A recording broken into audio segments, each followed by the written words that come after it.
Family, ek hoop dit gaan goed met julle. Ag, die teenwoordigheid van die Here is soet. Stem julle saam? Stalk 'n bietjie lank, 49 minutes, 49 minute. Maar wanneer hy opdaag, dan kom die mense. Dan kom ons en ons is soos Here, U is waardig tot alles. Vanoggend is dit my voorreg om terug te wees. Vir my, ek het regtig uitgesien om die woord te bedien vanoggend. Ons was vir 2 weke weg en alhoewel dit 2 lekker weke was wat ons bietjie family tyd kon hê en bietjie besigheid doen en al daai goedjies, het ek regtig terug verlang na die huis en na elkeen van julle en dit is regtig vir my lekker om terug te wees vanoggend. Maar om in te spring in die woord en wil ek vanoggend hierdie as my intree vraag vra.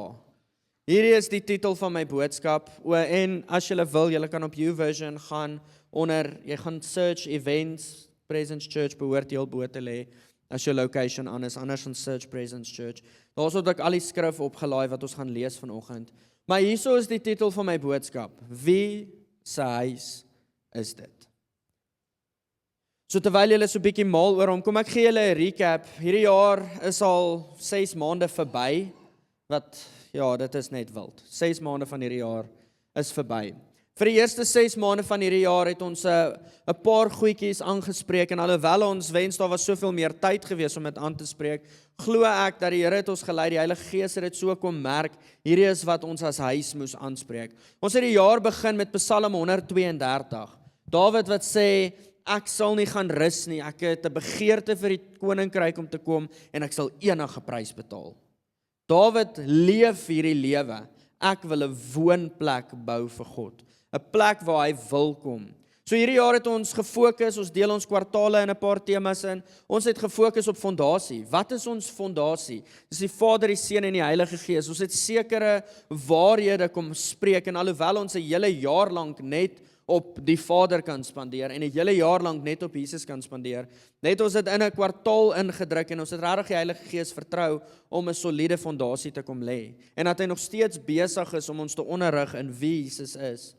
Tweedens het ons in kwartaal 2 gefokus op die hele boufase. Ons het hierdie struktuur opgekry. En ons het besef, ons het 'n verantwoordelikheid in elke area van ons lewe. Alles val nie net in plek nie. Ons het nodig om sekere goed in plek te bou. En dan die Here te vertrou, dat alles ten goeie meewerk. Here, hierdie is my beste wat ek op die tafel gesit het. Ons het gefokus op bou jouself, bou jou huwelik, bou jou kinders. En ek glo dat daar vrug daaruit kom. Ek glo dat daar vrug daarin is. En dat die Here kom help het om ons in lyn te trek met wat sy droom en sy begeertes is. Maar vandag begin ons dan nou, eintlik het ons verlede week alwyn, ek hoor uit 'n amazing boodskap gedeel rondom integriteit. Hy's vandag op YouTube, so ek gaan hom van vandag af gaan luister. Het hy 'n boodskap gedeel rondom integriteit. En die fokus van hierdie maand is heiligheid en integriteit, want ons is besig om nou nie meer te bou nie. Die huis staan, die dak is op. Maar ek weet nie wie van julle al ondervinding het in bou nie. Konstant het die bouprojek inspeksies wat gebeur. So met ander woorde, ek onthou ons het die voorreg gehad om bietjie aan te bou in ons huis en dit was chaos en dit was sleg, maar dit was vir my so lekker. Want ek hou van bou, ek love om te sien hier was niks en nou is hier iets. Ek onthou elke liewe oggend het ek die voorreg gehad om saam met 'n mentor te stap in die hele boubedryf. En elke oggend het ons opgedaag en ons het gaan inspeksie doen.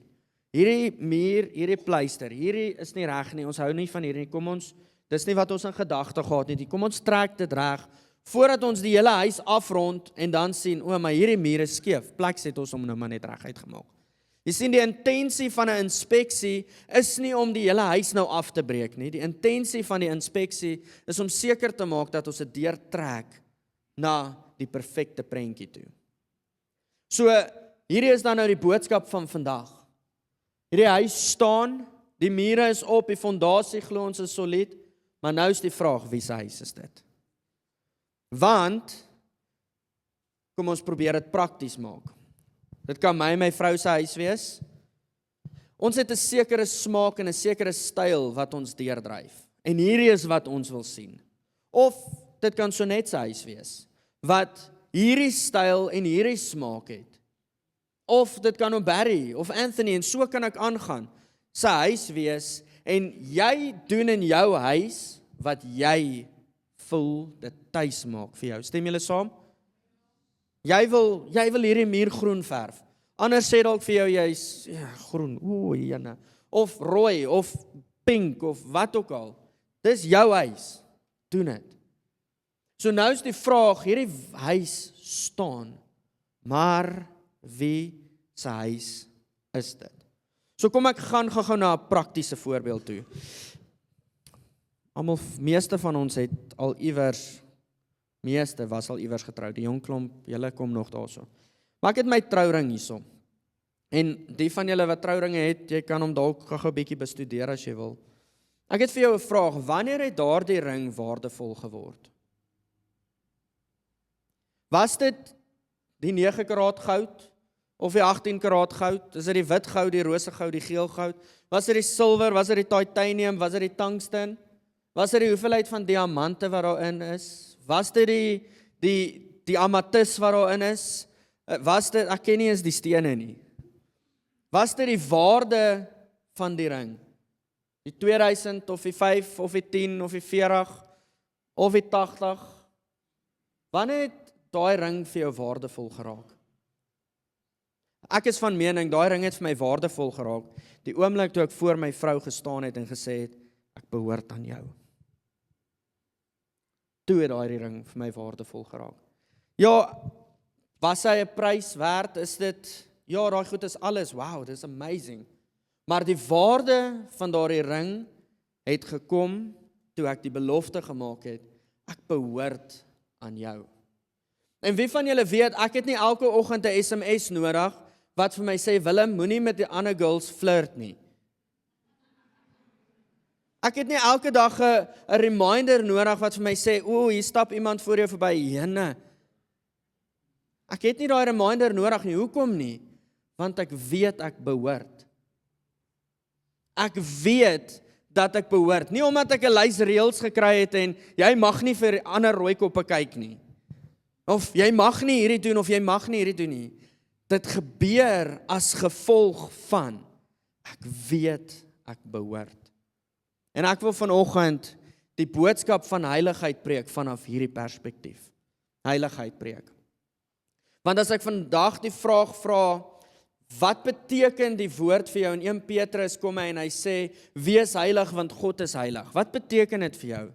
Gaan uit ondervinding uit, gaan ek 'n aanname maak, 80%, selfs 90% van die vertrek sê, ek is nie heilig nie, want ek het nog baie sonde. Ek is nie heilig nie, want ek het maar nog baie foute. Ek het vanoggend my toon gestamp.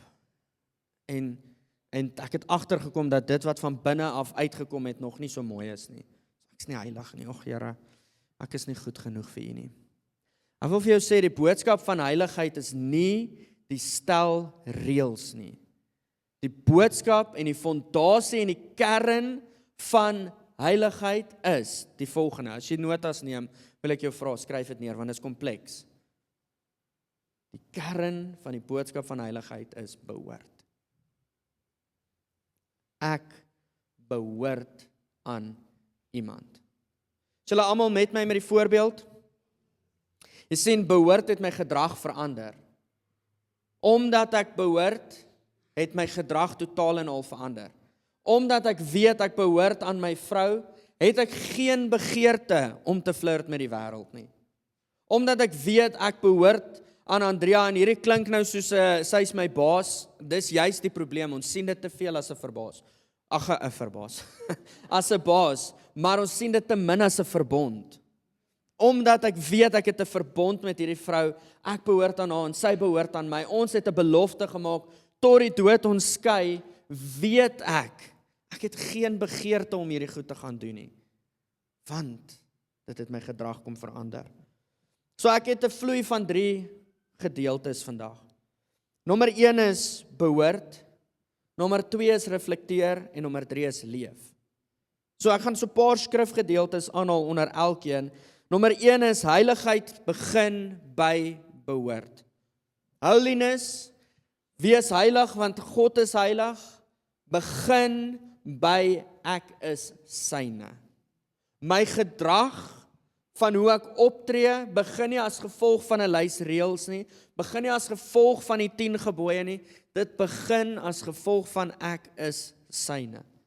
Is julle met my? Eksodus 19, ek wil jou vra om soontoe te gaan asseblief. Karen is oulik, so sy sal hom vir jou op die bord sit as jy nie jou Bybel hier het nie, maar ek wil jou vra om jou Bybel oop te maak as jy hom hier het.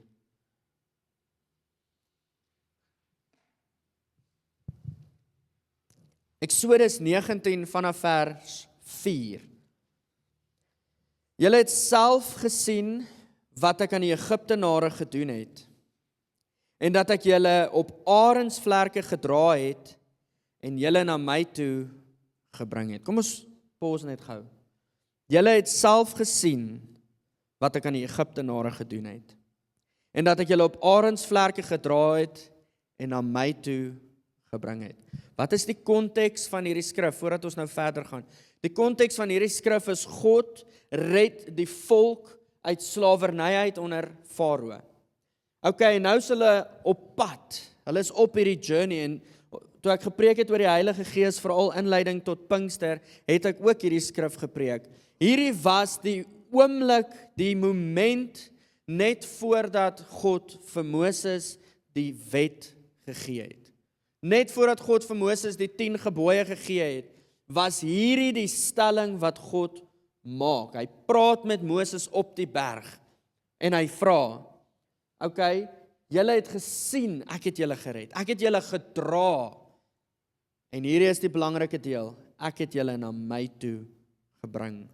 Fondasie van die skrif, asseblief, die fondasie van hierdie preek is, ek het julle na my toe gebring. Het julle hom? Dis 'n eenvoudige boodskap, en ek herhaal baie goed, maar ek sien dit te veel uitspeel, te min uitspeel in gelowiges se lewe. Ek het julle na my toe gebring, as julle dan nou terdee na my stem luister, en my verbond hou, sal julle my eiendom uit al die volke wees, want die hele aarde is myne. Boom! Die algemene gelowige lees die volgende. As julle my gebooie onderhou, as julle luister en my verbond hou, sal julle my eiendom wees. So, hier's wat ons meeste gelowiges, weer eens uit ondervinding uit, hoor, okay, dan sal hy my eers na hom toe trek. As ek sy gebooie onderhou en sy verbond onderhou, dan sal hy my trek na hom toe. Julle, kom ons gaan terug.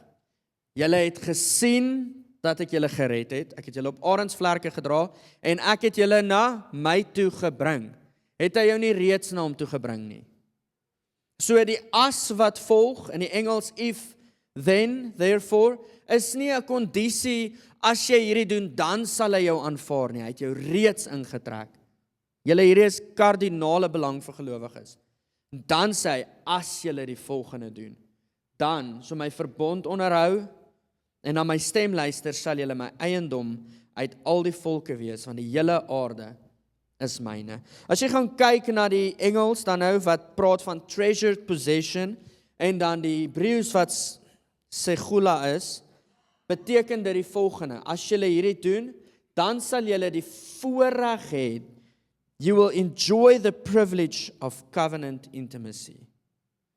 So, die kondisie van as jy dit doen, is nie, as jy dit doen, gaan God jou nader trek nie, is klaar nader getrek, maar as jy my verbond onderhou, sal jy die voorreg hê om die voordele te geniet. Hoor julle wat hy sê? So met ander woorde, kom ons trek dit net gou-gou 'n bietjie meer deur. Die woord sê, ek het nou die Psalm vergeet, maar hy sê, geseënd, blessed is he who look after the poor. Geseënd is hy wat kyk na die armes. Want, Anthony, weet jy wat se Psalm dit is? Yes, hy is daar iewers. Hy's in die Psalms. Geseënd is jy as jy na die armes kyk, dan sal God na jou kyk. Dan sal God vir jou sorg. En hy sal jou nooit laat gaan nie. En hier is nou 'n wille parafrase, maar dan is daar 'n kondisie. As jy hierdie doen, sal hierdie gebeur. Daar's voordeel daarin om jouself in lyn te kry met die woord van God. Kom ons kyk na 'n baie bekende een, Matteus 6 vers 33. Soek eers die koninkryk van God en die geregtigheid daarmee saam, en al hierdie goed sal bygevoeg word. As gelowiges is ons soos, Here, ek soek U. Al hierdie goed, kom voeg nou hierdie by. Maar dan is die vraag, is jy regtig besig om jou hele lewe in lyn te kry met wat God spreek? So hierso is punt nommer 1. Heiligheid begin by behoort. Ek en jy is syne. So voordat enige wet gegee was, het God identiteit gespreek. Selfs in die Ou Testament. Die Ou Testament is bekend as die reëls en die 633 reëls wat gegee is en ons kon dit nie nakom nie. Ons almal kyk na die Ou Testament en ja, maar dit was die wet gewees. Selfs voor die wet het God sy hart bekend gemaak. Jy's myne. Voor die wet is identiteit bekend gemaak. Julle is myne, dan kom daar verantwoordelikheid. 'n Seun bly 'n seun of hy gehoorsaam is of nie. Kom ons maak dit prakties. My seun, Sion, hy's nou op 'n fase wat hy regtig mooi begrip begin kry en alreeds goeie begrip het van as ek vir hom 'n verantwoordelikheid gee. As ek vir hom 'n verantwoordelikheid gee en hy doen dit nie, dan is daar sekere goed wat ek net so bietjie terughou. Maak my nie 'n slegte vader nie, maar daar's daai kondisie, ek sal hierdie vir jou doen, die oomblik wanneer jy jouself in lyn kry. Pas, jy het al gedoen, jy het al erken in jou lewe, maar die oomblik wanneer hy het doen met oorgawe, dan sê ek soos, ja, ek so lief vir jou, vat sommer 3 sweeties. Jy mag sommer 3 of 4 kry, ek sal hier agter vir jou nog een berg 'n bietjie later. My hart loop oor van trots. Maar hier's die waarheid, voordat ek oorgaan na die volgende punt. Die waarheid is, hy bly my seun, of hy my gehoorsaam of nie. Hy's nie minder my seun as hy my nie gehoorsaam nie. Hy bly my seun. My en jou fondasie is die volgende. Heiligheid begin by ons is syne. Kan ek jou vra om sommer net jou hand so op jou hart te sit en te sê, ek behoort aan God. Voor enige reëls was ek syne.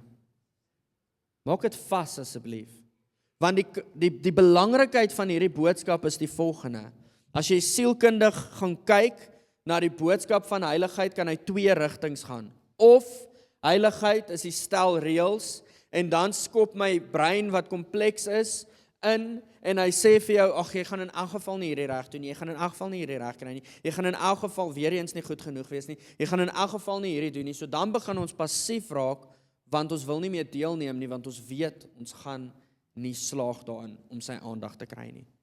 Of die boodskap van heiligheid gaan na die volgende toe. Ek besef ek is sy kind, en omdat ek aan hom behoort, onthou die ringstorie, omdat ek in verbond is met hom, verander my gedrag. En daai is die gesonde gedeelte, as ons Romeine 12 gaan kyk. So hier is die volgende gedeelte, jy reflekteer wie sin jy is. So nommer 1, heiligheid begin by behoort. 2 is jy reflekteer wie sin jy is. As jy 1 Petrus 1 vers 15 en 16 gaan kyk, en 1 Korintiërs 6 vers 19, kom ons lees hulle in daai volgorde. Maar soos hy wat julle geroep het heilig is, moet julle ook in julle lewenswandel heilig word. Omdat daar geskrywe is, wees heilig, want ek is heilig. 1 Korintiërs 6, of weet julle nie dat julle liggame 'n tempel is van die Heilige Gees, wat in julle is nie, wat julle van God het, en dat julle nie aan jouself meer behoort nie, want julle is duur gekoop. Verheerlik God dan in julle liggaam en in julle gees, wat aan God behoort. Kyk, die konteks van 1 Korintiërs 6 is so mooi, want dit is die hele gedeelte van vlug van sonde. Weet julle nie dat, dis wat die woord Paulus skryf, hy sê, weet julle nie dat die seksuele immoreles en die drankards en al hierdie mense nie die koninkryk van God beerwe nie, maar God se genade, sy genade kom voor sy opdrag, maar God se genade het ons die krag gegee om dan anders te wees. Dan sê hy, vlug van seksuele immoraliteit. Hardloop weg Want al die sondes is buite, maar seksuele immoraliteit is binne. En dan sê hy, weet jy nie dat jy 'n tempel van die Heilige Gees is nie. Punt nommer 2 is die volgende, jy reflekteer wiesin jy is. Ek behoort nie aan myself nie, sê daai skrif. Ek is duur gekoop. Met ander woorde, ek verteenwoordig nou iemand anders. Verteenwoordig nie meer myself nie. Party van ons, hierdie woorde sny dalk baie diep. Maar jy het vanoggend nodig om dit te hoor. Jy is nie meer jou eie nie. Toe ek my vrou se ring vir haar gegee het en sy vir my en ons die verbond gemaak het dat ek aan jou behoort, het my lewe totaal en al verander. Want die waarheid is, voor dit was ek vry.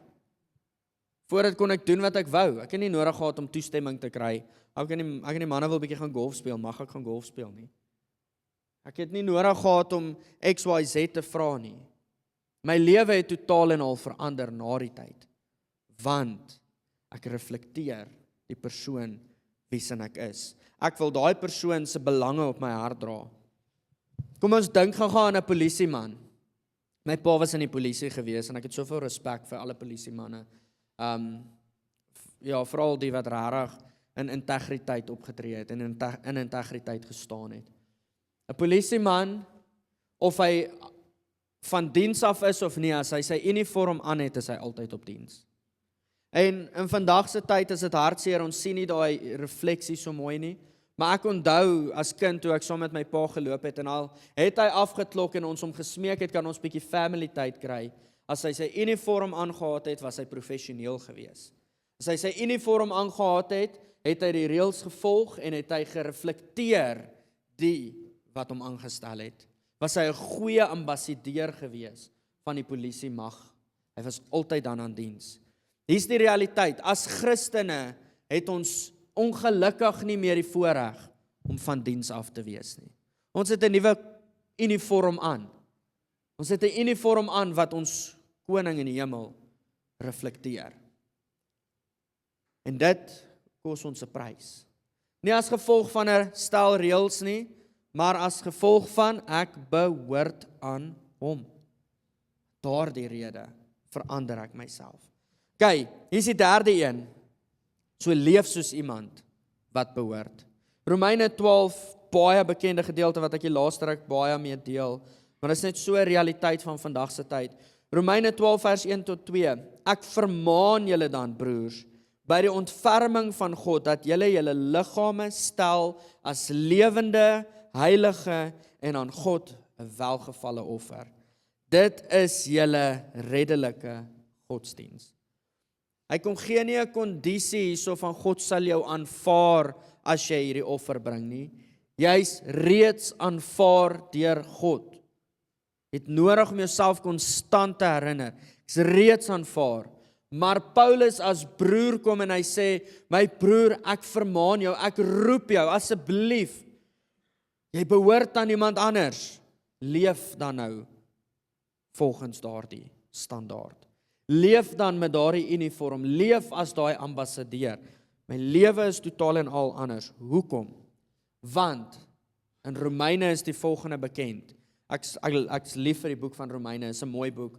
Die hele storie van Romeine is die hele hoofstuk 1 tot 7 is dat jy mis die merk, jy kan dit nie op jou eie doen nie. Jy het 'n redder nodig. Daar het een gekom en hy het dit vir ons moontlik gemaak. Dan hoofstuk 8 sê, word sy seun. Dan spring ons na hoofstuk 10 toe praat van genade. En hoofstuk 11 praat van sy goedheid. Dan hoofstuk 12, okay. Hier is die transformasie wat plaasvind. As gevolg van hom wat die fondasie kom lê het. Titus 2 vers 11 tot 12, laaste skrif wat ek wil lees. Paulus skryf die volgende, hy sê, want dit is die reddende genade van God. Want die reddende genade van God het aan alle mense verskyn. Amen. Die reddende genade van God het aan alle mense verskyn. En dit leer ons om goddeloosheid en wêreldse begeerlikhede te verloon. Ingetoe en regverdig en vroom in die teenwoordige wêreld te leef. So hier is wat hy sê. Hy sê God se genade het gekom en dit vergewe nie net nie. Prys die Here, ons sondes is vergewe. Want sonder dat dit gebeur het, het ons nie toegang gehad nie. 'n Offer het gekom, Jesus Christus het gekom, maar dit vergewe nie net ons sondes nie. Dit kom vorm ons. Dit verander ons en dit lei ons. Sy reddende genade. So ek sluit af. Weereens met my ring. Ek wil jou regtig nooi. Meeste mense dra ringe of so. Maak die koneksie met jou ring. As ek vanaand hierdie ring afval om te gaan slaap, want ek slaap nie met my ring nie. As ek hom afval, beteken dit nie ek's nie meer getroud nie. Die ring is nie, kom ek lees dit so, die ring skep nie die verbond nie. Dit openbaar die verbond. So die feit dat ek 'n ring dra, is 'n openbaring van ek het 'n verbond met my vrou. So hier is dit, heiligheid maak jou nie God se kind nie, maar dit bewys, dit openbaar dat jy sy kind is. So hier is die finale vraag vir die dag. Aan wie behoort jy? Wie se huis is jy besig om te bou? Is dit jou eie huis of is dit een vir hom? En ek besef vandag se boodskap kan dalk swaar klink, maar ek wil vandag regtig vir jou die waarheid bring, want ek is oortuig daarvan dat hierdie die standaard skep vir die volgende 6 maande.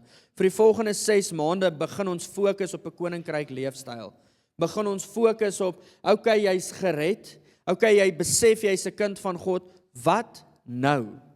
Vir die volgende 6 maande fokus ons op wat is 'n kultuur van hemelse plekke? Hoe leef ek en jy as gelowiges? En ons het nodig om te besef dat ons nie leef op 'n sekere manier sodat ons aandag kry nie, maar omdat ek weet ek behoort aan God.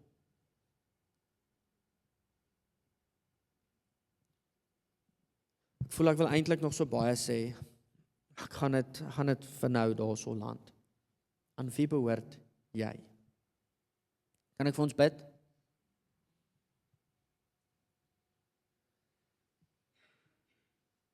Kan ek jou vra, word sommer net so bewus van die teenwoordigheid van die Here?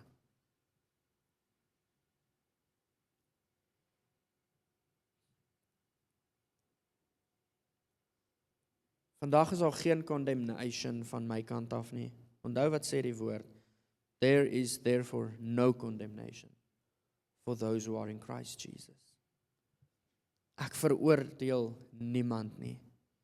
Maar vandag as herder wil ek jou kom roep en vir jou sê, my boetie, my sussie, die woord kom waarsku ons. En ons is nie vals profete nie. En ons kom nie in agreement met negativiteit nie, maar die woord kom waarsku ons dat in die laaste dae gaan dinge taaf wees. In die laaste dae sê die woord vir ons dat even the elect will be deceived. Ek bid so en ek pleit so by die Here dat ek en ons as family nooit op daai punt sal wees. Dat ons hele lewe gee, ons hele lewe as offer sit en sê, Here, hier is ek, en op die finale stryd ons gedeceive word nie. Vir ons om waar te bly aan hierdie, het ons nodig om die woord te ken. Het ons nodig om te sê, Here, soos wat heiligheid kadosh beteken, wat beteken, jy is uitgekies, jy is eenkant geplaas for the enjoyment of someone, jy is eenkant gesit om nie te lyk soos die res nie, is ons as gelowiges eenkant gesit en heilig verklaar want hy het ons nader geroep. Here, ons is lief vir U. Dankie vir die genade. Dankie vir U wat ons heilig maak. Here, ek wil vra dat U ons sal help om 'n lewe te leef wat behoort aan U. U woord kom maak dit vir ons duidelik, dat omdat ons behoort, verander ons. Omdat genade gekom het en genade aan ons gegee is, transformeer ons. Kom ons en ons gee ons liggame as offer en ons word getransformeer deur die vernuwing van ons gedagtes. Heilige Gees, ek wil vra, sal U die een wees wat conviction kom bring tot sonde?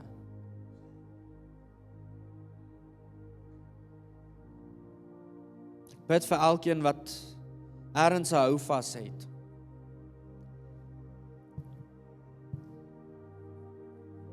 Bid ek in die naam van Jesus, Here, dat U sal kom, vir hulle krag sal gee om los te breek van slawerny mentaliteit af. Here, U woord sê vir ons, Romeine 8, dat ons 'n gees van aanneming ontvang het. Nie van slawerny nie, maar aanneming as seun van God. Ons is nie meer slawe nie. Ons is nie 'n slaaf tot hierdie wêreld nie. Ons is nie 'n slaaf tot enige drange nie. Ons is nie 'n slaaf tot enige begeertes nie, maar ons is 'n dienskneg van Jesus Christus, wat ons heel eerste na hom toe geroep het.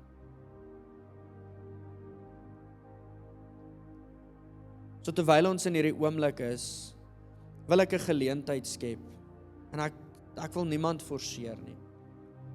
Maar as jy op 'n plek is, wat jy dalk dink, ek het dalk so bietjie koud geraak, ek het dalk so bietjie teruggestaan en heeltemal te gemaklik geraak, en dat jy vandag kies om te sê, Here, ek maak my staan. Van vandag af weet ek dat U het my nader getrek en ek behoort aan U. As jy net nodig het om vandag net op vars weer jouself te dedicate en te sê, Here, hier is ek. Kan ek jou vra om te staan asseblief? Onthou, ek forceer niemand nie. Maar partykeer het ons nodig om ons postuur te verander. Partykeer het ons nodig om te sê, Here, ek wil opstaan. Ek is nie meer tevrede met dit wat ek gehaat het nie. Ek is nie meer tevrede om in hierdie wêreld links en regs en heen en weer gegooi te word nie. Maar ek wil standvastig wees, want ek weet ek behoort aan die Here. Wanneer ons behoort, dan weet ons dat die woord sê vir ons, ag dit loutere vreugde wanneer enige beproewing kom, want ek weet dat dit gaan my nie onderkry nie. Ek gaan staande bly, want hy het my nader getrek. So ek wil 'n laaste keer, daar's 'n paar mense wat staan, dankie vir julle. Ek wil 'n laaste keer vra, as jy voel, jy wil net jouself weer herinner, Here, hier is ek. Hy ken ons harte. Jy hoef nie eens te staan nie, maar dit help jou mens wees om te staan. Dit help my om te sê, ek onthou, ek het opgestaan en gesê ek wil nie meer so wees nie. Here, ek dank U vanoggend vir elke liewe een wat staan. Elkeen wat sê, hier is ek. Here, elkeen wat vandag staan, wil ek kom en ek wil 'n leuen kom breek, wat sê, jy moet perform sodat God jou raak sien. Want dit is 'n leuen. Die waarheid is as volg, hy het jou reeds gekies. Jy is syne. En as die woord sê dat niks kan jou uit sy hande uitneem nie, dan is dit die absolute waarheid, dat niks kan jou uit sy hande uitneem nie. Geliefde, glo jy dit vandag? Glo jy vandag dat wanneer daar 'n beproewing môre kom ons gaan na een van die ergstes toe. Wanneer daar môre potensieel, en ek sê hier onder die bloed van Jesus, mag dit nie so wees nie. Maar wanneer daar môre potensiële retrenchment brief kom, jy nie geskit sal wees nie, maar sal weet dat ek syne is, dat hy 'n goeie Vader is en dat hy na my kyk. Of ek dit nou dadelik sien of nie, dis die waarheid. So Here, ek bid vir elkeen wat staan. U sien hulle raak. U ken hulle by die naam. U het elkeen van hulle so lief. En ek vra Here, kom merk hulle met die liefde vanoggend. So bewus van die teenwoordigheid, Heilige Gees, ek wil vra dat U op elkeen wat staan sal kom rus. En ek bid ook vir elkeen wat sit, Here, come and rekindle the fire. Come and set us on fire again so that we can not just know You but make God known. Here, ons is lief vir U. Dankie dat ons U sinne is. In Jesus naam. Amen.